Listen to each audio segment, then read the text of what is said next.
Halo malam teman-teman Trimers, Trimka. Halo malam Steven. Lama ya nggak berjumpa.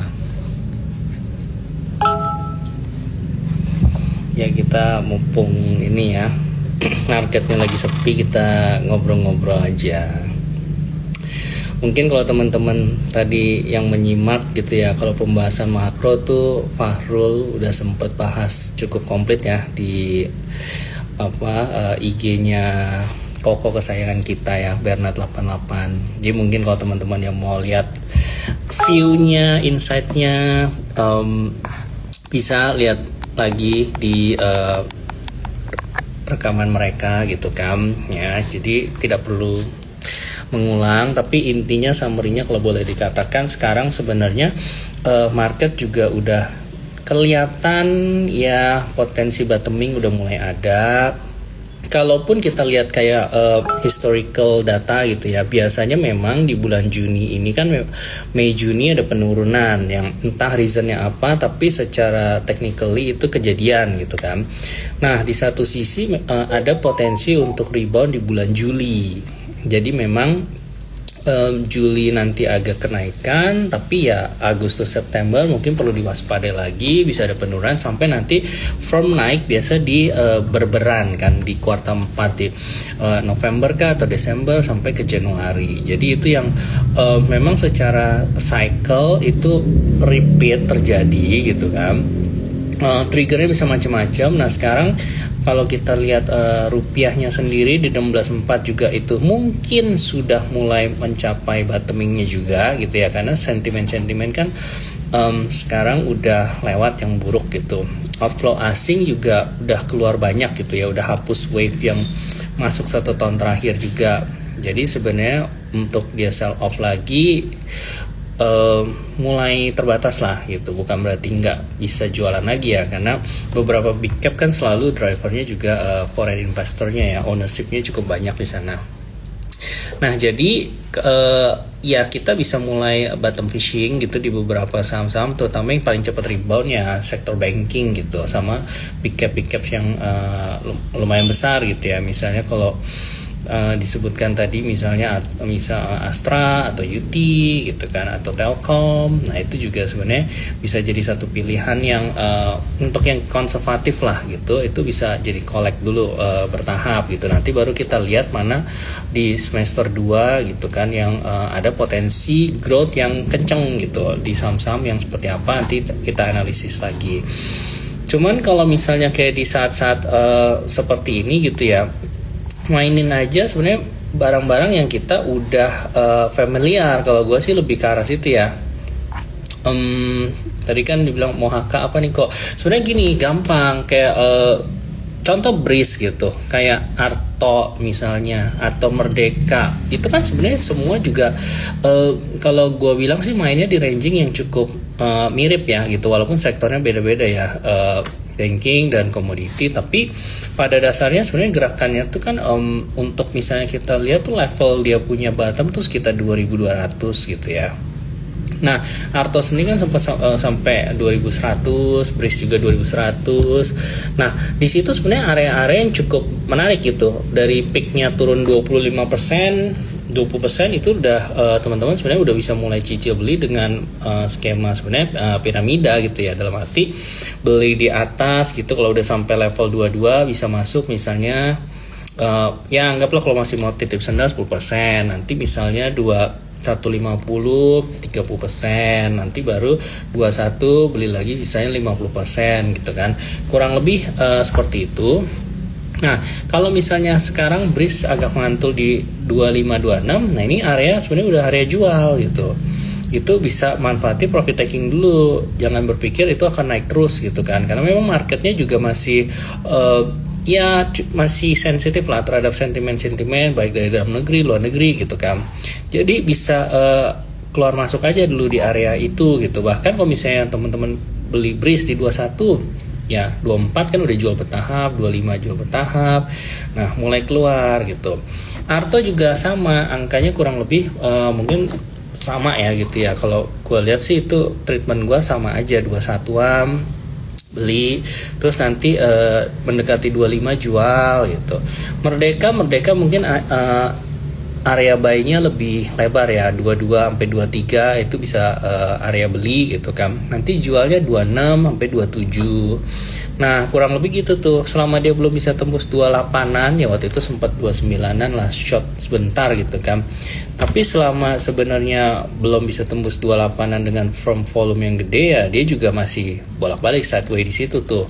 Belum bisa break ke atas lah kalau break di situ dengan volume gede. Dan nikel juga kan harganya koreksi lagi ya di 17.000 dolaran. Kalau waktu itu kan sempat 21.000 dolaran gitu. Jadi memang ekspektasinya ya itu kita harus ambil pendek lah. Kalau bisa dapat 10% di ranging sideways itu, yang penting bisa konsisten bolak-balik berapa kali gitu kan. Jadi itu lebih safe untuk kita main ya. Dan juga mungkin kalau teman-teman yang misalnya masih belum yakin dengan marketnya, ya mungkin tadinya kalau misalnya duit tradingnya ada 100%, ya ini pakai aja dulu mungkin 50% gitu kan. Jadi benar-benar diatur money managementnya gitu, sampai nanti ya menjelang akhir tahun kuartal 4 itu potensi bullishnya lebih gede kan. Di situ kita bisa masuk ke saham-saham lebih banyak lah, kita masuk porsinya di sana. Atau teman-teman juga misalnya kayak BRI kalau misalnya mau pilih saham-saham ya saham-saham banking ini sebenarnya kan semua udah di price in kan. Antara orang memprediksi NPL kredit macet bakal naik, atau misalnya juga kita lihat kalau di laporan ini ya, net interest marginnya itu kan rata-rata agak turun di perbankan karena salah satunya kan liquidity-nya, LDR-nya itu udah meningkat. Jadi memang mereka harus menaikkan inilah untuk mendapatkan dana murahnya. Itu kan mereka harus improve dia punya suku bunga lah, apa yang penawaran yang menarik sehingga orang mau safe masuk ke sana kan. Nah, itu kan akan menggerus dia punya laba bersih NIM-nya. Jadi itu yang membuat akhirnya orang memprediksi bahwa laba nih bisa jadi flat. Kalau per kemarin itu kan kuartal 1 rata-rata perbankan flat ya pertumbuhannya, bukan berarti rugi, masih ada pertumbuhan mungkin 2%, 4%, tapi sampai akhir tahun mungkin aja bisa slightly negatif gitu. Nggak banyak, tapi harga sendiri udah dari peaknya itu turun kayak 15-25% gitu. Nah, ini kan menjadi salah satu opportunity sebenarnya gitu untuk masuk, terutama ya kayak tadi ya BRI gitu, mungkin itu yang bisa dilihat duluan gitu, since dia harganya juga udah turun lumayan dalam. Atau kalau teman-teman yang nggak mau pusing, sebenarnya ada reksadana Maybank Infobank 15 Index Fund gitu, yang isinya memang adalah saham-saham 15 saham terbaik versi Infobank gitu. Yang memang Infobank ini udah dari 2012 dia mengeluarkan indeks tersebut gitu ya.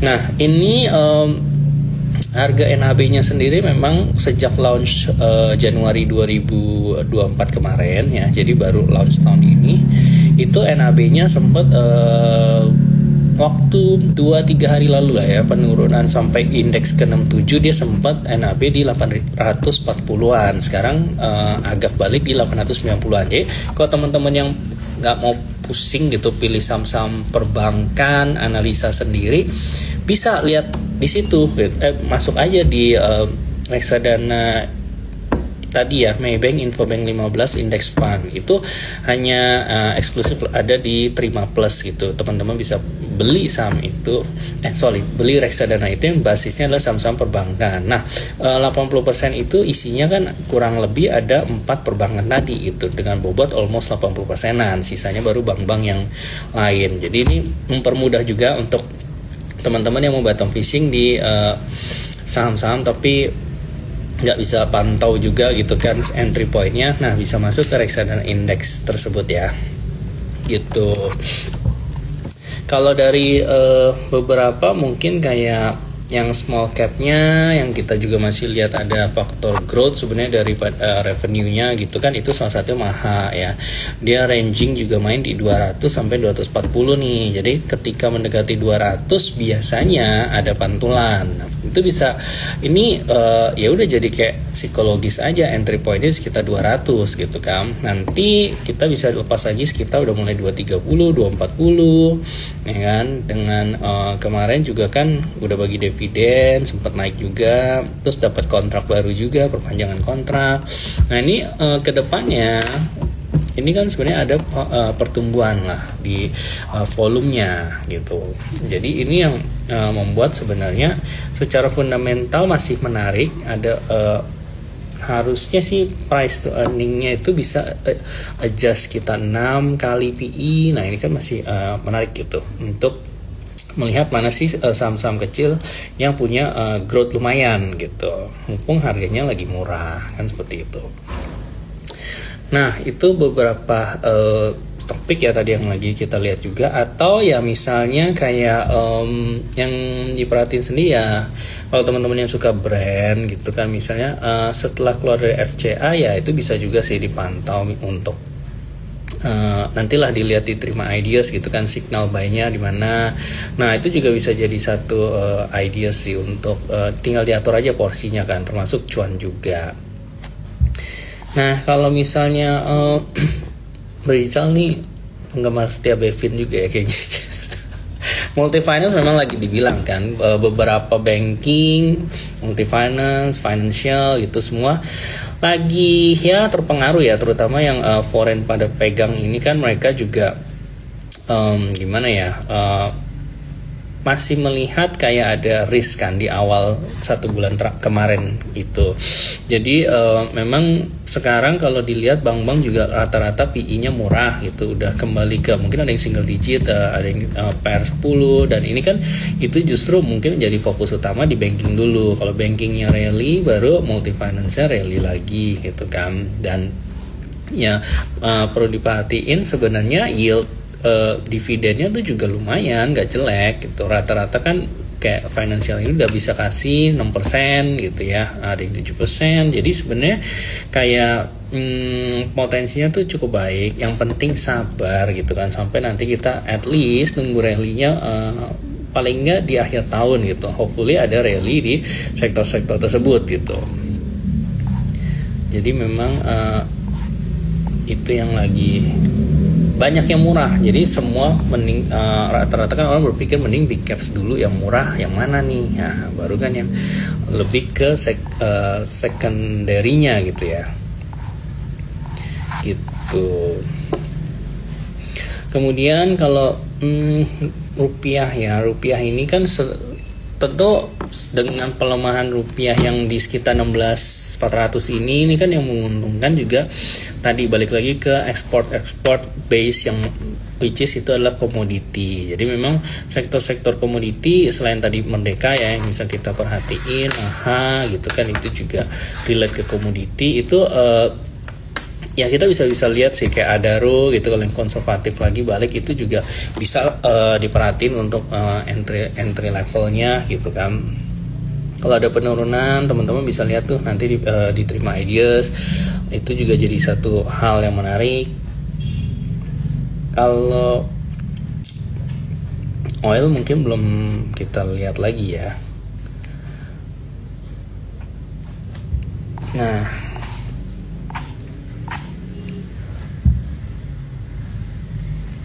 teman-teman, by the way, di aplikasi Terima Plus yang baru, kalau teman-teman bagi yang belum download bisa download juga ya di situ, karena nanti kan bisa teman-teman lihat di recapnya di bagian sahamnya tuh bisa lihat performa. Jadi sebenarnya di performa itu selain bisa lihat gain and loss, itu juga bisa lihat investment journey-nya. Di investment journey ini kalau teman-teman lihat bisa ketahuan tuh berapa sih total returnnya, total unrealized returnnya, total yang udah realized, total dividen yang didapat. Itu ada statistiknya ya, frekuensi trade-nya berapa, average trade size-nya berapa, take profit-nya udah berapa kali, rata-rata berapa persen take profit. Nah, terus cut lossnya berapa kali. Ini akan terus dikembangkan nih, jadi teman-teman tahu sebenarnya statistik gamenya kan. Kita kalau misalnya kayak tadi bolak-balik di sideway area, misalnya di saham kayak Merdeka gitu kan yang suka sideway, kan kita tinggal hitung win rate-nya aja sebenarnya, kayak berapa kali sih kita trade di sana dan menang atau kalah gitu kan. Nah kalau misalnya kita menang take profitnya 3, cut lossnya 1 kali, nah kan kita berarti asal konsisten berarti kita tetap cuan, intinya kan seperti itu. Nah itu bisa dilihat di investment journey di bagian performa ya, di aplikasi Trima Plus yang baru. Tadi untuk beli reksadana juga udah bisa beli di aplikasi Trima Plus yang baru, ada 150 produk reksadana ya. Big Bang yang paling murah sekarang ini apa kok? Ya itu tadi salah satu yang paling menarik sih sebenarnya BRI, itu udah cukup murah juga gitu, konservatif juga, 4-4an ya murah gitu kan, beli aja mulai cicil gitu. Kalau BNI murah secara valuasi ya, tapi balik lagi tadi memang ada beberapa resiko, yaitu termasuk penurunan NIM-nya, net interest margin-nya. Mungkin yang tadinya normally di 5%, sekarang agak slightly turun ke 4% gitu. Dan memang NIM-nya kalau BNI itu agak lebih kecil dibanding bank lain. Jadi mungkin itu yang menyebabkan sebenarnya valuasinya di harga lebih murah. Untuk opsi pertama sih tetap BRI ya. Kalau Mandiri koreksi lagi mungkin baru dilihat. Wins prospeknya bagus nggak? Secara ini prospek sih masih bagus. Cuman mungkin kalau 500-an something tuh kan waktunya jual gitu ya, di sekitar situ. Nanti beli lagi di 450 misalnya. Jadi memang sekarang oil price-nya juga itu kan belum ke trigger naik gitu. Memang belum ada sentimen yang benar-benar positif ya, walaupun kemarin Arab OPEC gitu cut production 1 million barrel juga lagi. Tapi memang nggak terlalu ngangkat ya. Yang penting dia kontraknya stabil lah. Cuman kalau sekarang terakhir tuh harga berapa tuh? Per hari ini closing itu di 480-an ya. Nah ya kalau udah 460 something looks cheap gitu kan, nanti 500, 510 jual lagi. Sementara gitu aja dulu.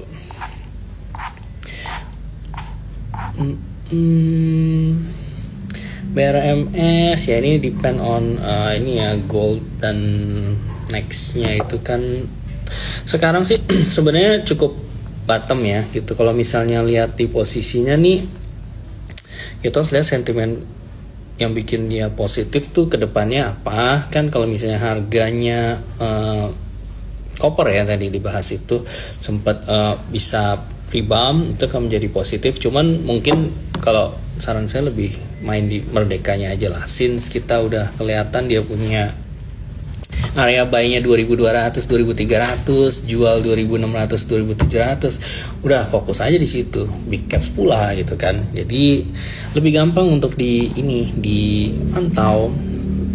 Toh sama juga isinya gitu. Kurang lebih. MBMA technical gimana nih? Nah, kadang MBMA dan MDKA itu tidak sejalan. Bukan berarti MDKA naik MBMA naik dan sebaliknya gitu ya. Memang dia punya ini nih masing-masing nih gerakannya ya. Yang kalau kita bisa lihat MBMA ini dia agak liar juga sih sebenarnya ya. Kalau gue sih nggak terlalu mainin MBMA-nya ya, lebih ke MDKA-nya tadi ya.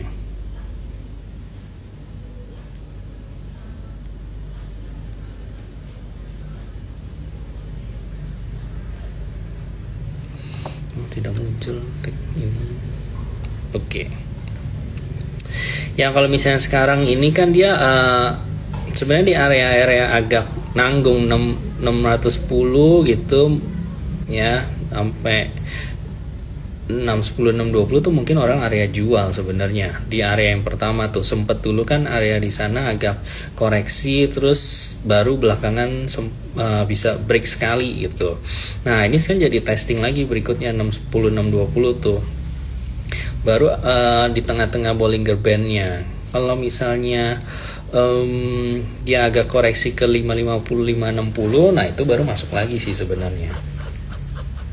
Kalau misalnya dia tembus ke 620, kalau tembus, karena volumenya belakangan agak kecil ya, kenaikan 3 hari terakhir itu volumenya nggak terlalu gede, jadi mungkin agak area-area profit taking dulu tuh 610 620 nya.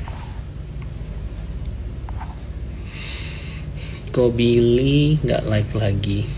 Ya dengan kesibukan masing-masing gitu kan, nanti ya kita invite lagi kapan-kapan. Dia Santika, apakah NPL BBRI yang tinggi sudah di price in di harga sekarang ini? Nah beberapa dengan melihat kayak agak bottoming ini sebenarnya bisa jadi gitu kan, beberapa dari yang ekspektasi ini kan mungkin udah dari Q1 akhir gitu ya, beberapa bank diprediksi NPL-nya turun, NIM-nya tergerus rendah, LDR-nya tinggi, bla bla bla, itu kan semua rasanya sudah di price in, tinggal memang kalau misalnya logiknya kemarin investor misalnya dia cuan anggaplah investasi di BRI untung 20%, tapi waktu misalnya tapi tergerus dengan kurs dolarnya nih karena dia convert ke dolar bla bla bla, nah sehingga menggerus dia punya laba. Nah ini kan yang juga investor asing lihat kan, pas dia masukin USD ke rupiah terus rupiah ditukar lagi USD, nah dia harus jaga-jaga kan, makanya kemarin itu yang bikin juga mereka outflow gitu kan. Kalau menggerus dia punya investment kan itu bisa jadi satu yang kurang baik juga gitu. Nah itu yang sekarang lebih faktor-faktor kayak gitu mempengaruhi. Tapi kalau masalah cuman NPL tinggi gini, sepertinya itu sudah mulai adjust gitu ya. Kecuali nanti data-data yang something lagi. Tapi seharusnya sih kan teman-teman udah bisa mulai beli bertahap untuk di banking, terutama BRI. Sekcoco ini baru lihat lagi nih. Properti apakah terlihat seksi kok meski BI rate masih flat? Nggak seksi, kecuali balik lagi ya Pani doang nih kita lihat nih, karena dia memang kan balik lagi ada corporate action untuk right issue-nya gitu ya. Nah tapi di luar itu memang benar-benar properti sih harus menunggu sentimen yang benar-benar fundamental gitu, tadi kayak penurunan suku bunga atau mungkin ada insentif lagi di properti dan lain sebagainya. Tapi untuk saat ini mungkin yang dilihat cuma Pani atau collect Sumarekon ya di Gope awal early gitu untuk hold, tapi itu boleh. Tapi kalau mengharapkan cepat kayaknya properti belum ya, kecuali Pani ya tadi 48 46 itu murah, nanti 5556 kalau belum ada perubahan signifikan bisa dijual dulu. Nah biasa rangingnya kayak gitu. Pandangan terhadap short selling ya sebenarnya kalau bisa dimanfaatkan itu menarik ya teman-teman, cuman mesti paham dulu sih dengan, terutama mungkin kalau orang yang suka atau pernah pakai margin, rekening margin untuk ngelong gitu kan, itu mungkin bisa familiar gitu. Short selling ini kan sebenarnya kebalikannya gitu, cuma perlu jaga rasionya di rasio aman gitu, nggak misalnya kalau margin ini kan 65%, rasio utang terhadap total aset itu nggak lebih dari 65%. Nah ini kan juga sama seperti itu ya, harus benar-benar di momen yang tepat sih. Mungkin kalau margin di bullish market itu oke, kalau short selling di bearish market oke. Nah itu yang teman-teman harus perhatiin lagi. Kalau enggak benar-benar selektif itu memanfaat itu, karena itu kayak apa ya, pedang bermata dua gitu. Nah kalau yang dividen mungkin kan mulai sudah lewat ya gitu ya. Dividenan kalau bagi yang dividen player mungkin ya nggak banyak pilihan lagi sekarang. Kalau ya selain yang gede itu kan brand, terus ada juga temennya nih ya, aman gitu yang ditanya ya. Apakah masih aman-aman saja? teman-teman juga bisa lihat loh di aplikasi Trima Plus ada indikator ya yang di technical chartnya bisa teman-teman pakai. Misalnya gue sekarang lagi pakai Bollinger Band gitu ya. Kalau dia menyempit gitu kan misalnya Bollinger Band-nya, nah itu mulai ada tanda perubahan arah. Misalnya kalau dari atas ya mau dari atas ke bawah mungkin mau naik, atau dari bawah ke atas ya menyempit Bollinger Band-nya, berarti mau ada perubahan turun. Nah ini rasanya sih sekarang udah agak murah gitu ya, di 10.600 10.800 nih. Sebenarnya kalau mau coba-coba bisa gitu kan, target ke 11.9 11.8 gitu, lebarnya di situ lah kira-kira gitu.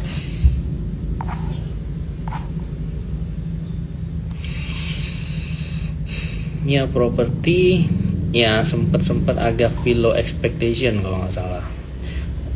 Jadi berharap kan baik-baik saja, ternyata bukan jelek, tapi memang agak menurun aja sih.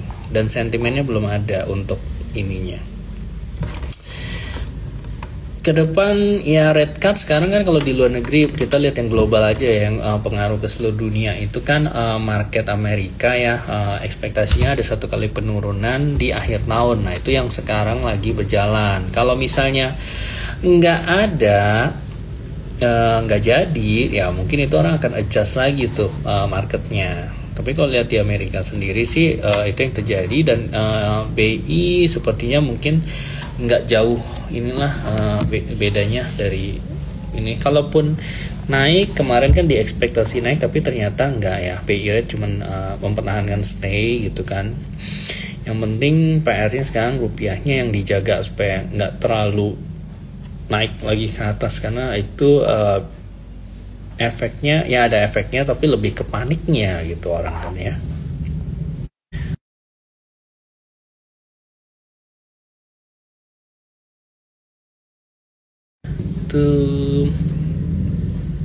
Ya kalau saham-saham IPO mungkin yang baru ya, ada saham Golf tuh kalau teman-teman lihat.